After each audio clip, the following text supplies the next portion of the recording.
तो कोरोना के नए वेरिएंट ओमिक्रॉन की प्रदेश में दस्तक के बाद से ही नए संक्रमित मरीजों की संख्या में इजाफा हो रहा है। इसके बावजूद राजनीतिक दल भीड़ जुटाकर इसके सुपर स्प्रेडर बनने से बाज नहीं आ रहे। 2 दिन पहले जयपुर में गृह मंत्री अमित शाह की मौजूदगी के नाम पर भाजपा ने हजारों की तादाद में भीड़ जुटाई, तो कांग्रेस 12 दिसंबर को लाखों का जमावड़ा कर ओमिक्रॉन को बुलावा देने की तैयारी कर रही है। इतना ही नहीं, अगर जिम्मेदार गैर जिम्मेदाराना बयान दे तो फिर जनता भगवान भरोसे ही है। आखिर कैसे, देखिए इस खास रिपोर्ट में।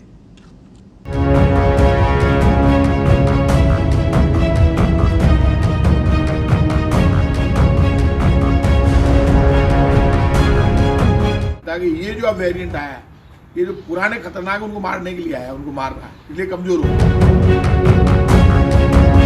ये महाशय प्रदेश की गहलोत सरकार में खाद्य एवं नागरिक आपूर्ति मंत्री हैं।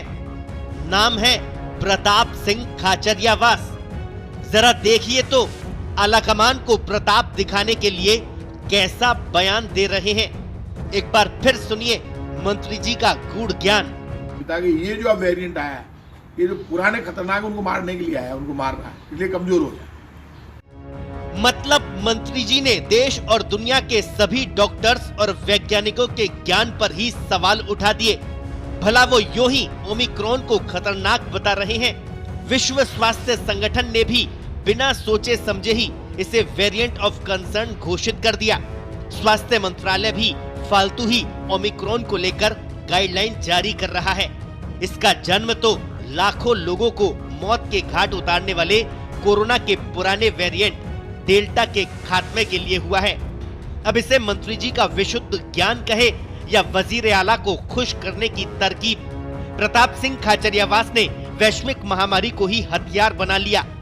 हालांकि मंत्री जी ने तुरंत ही अपनी जुबान संभालते हुए खुद के अनजान होने की बात भी कह दी और खुद बिना मास्क पहने जनता को मास्क पहनने और सोशल डिस्टेंस रखने की सलाह देकर अपनी जिम्मेदारी से इतिश्री भी कर ली। अब ये तो मैं तो समझ नहीं सकता, साइंस वाले बताएंगे। ओमिक्रॉन से हमें डरना चाहिए, मास्क हमें लगाना पड़ेगा, भीड़ में हम जाएं, सब लोगों से अपील कर रहे हैं मास्क लगाओ, और ओमिक्रॉन से बचकर रहना पड़ेगा, डिस्टेंस बनाकर रखनी पड़ेगी, गाइडलाइन हमको माननी पड़ेगी। अब तो खुद को भी तैयार हो, लेकिन जिंदगी को पटरी पर तो लाना पड़ेगा। शादी ब्याह में जब ये बात आई कैबिनेट में, मुख्यमंत्री अशोक गहलोत जी से सब मंत्रियों ने कहा तब ये कर दो, तब तो ये रैली की बात नहीं थी, तब भी मैंने मना किया और सीएम साहब ने माना भी। ओमिक्रॉन को लेकर तो खुद मुख्यमंत्री जी लगातार मीटिंग करते रहे और जो स्टेट कोरोना में बहुत चिंतित होकर काम करता रहा, खुद चीफ मिनिस्टर बहुत सीनियर है, समझदार है, उसको लेकर पूरी तैयारी कार्यकर्ताओं की सब कर रहे हैं। अभी लगातार प्रशासन गांव के संग, शहर के संग अभियान में भीड़ जुटी। अब सवाल ये कि खाद्य और नागरिक आपूर्ति मंत्री जनता को डरा रहे हैं या सावचेत कर रहे हैं। सवाल ये भी कि जब वे वायरस के खतरे से अनजान हैं, तो जिम्मेदार पद पर रहते हुए क्यों इस तरह के बयान दे रहे हैं। खाचरियावास का ये बयान उस वक्त आया है जब कांग्रेस की 12 दिसंबर को जयपुर में प्रस्तावित देशव्यापी महंगाई हटाओ रैली के खिलाफ कुछ लोगों ने अदालत का दरवाजा खटखटाया। यही नहीं, विपक्ष भी लाखों लोगों की भीड़ जुटने के बाद कोरोना विस्फोट की आशंका जताकर सरकार पर हमलावर है और गाइडलाइन जारी करने की मांग कर रहा है। हम राजस्थान की राजधानी जयपुर के अंदर कांग्रेस की सरकार को घेरने का काम करेंगे, क्योंकि अब वैश्विक महामारी कोरोना की गाइडलाइन ने हमें अनुमति दे दी कि हम सड़क पर सरकार का विरोध करें। जनता के मुद्दों को लेकर सरकार पर दबाव बनाने की बजाय उप नेता प्रतिपक्ष राजेंद्र राठौड़ का ये बयान ये बताने के लिए काफी है कि विपक्ष के नाते जनता के प्रति भाजपा कितनी जिम्मेदार है। अब सवाल ये, क्या कोरोना को रोकने के लिए सिर्फ सरकार की ही जिम्मेदारी है? क्या विपक्ष के नाते जनता की सेहत को लेकर भाजपा की कोई जवाबदेही नहीं है?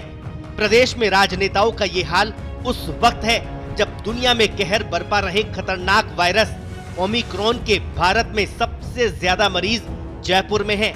देश में ओमिक्रॉन के 23 मरीजों में से 9 मरीज RUHS अस्पताल में इलाज ले रहे हैं, जबकि विशेषज्ञों की माने तो ये वायरस डेल्टा से 5 गुना तेजी से फैलने की क्षमता रखता है।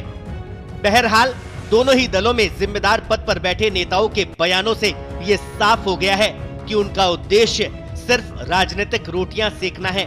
आम आदमी उनके लिए उस टूल किट की तरह है जिसकी याद उन्हें सिर्फ चुनावों में आती है। सत्ता पर राज करते समय आमजन की सेहत उनकी प्राथमिकता से दूर हो गया है।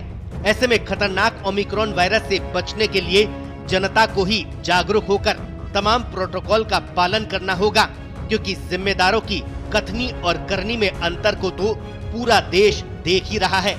स्पेशल रिपोर्ट, पत्रिका टीवी।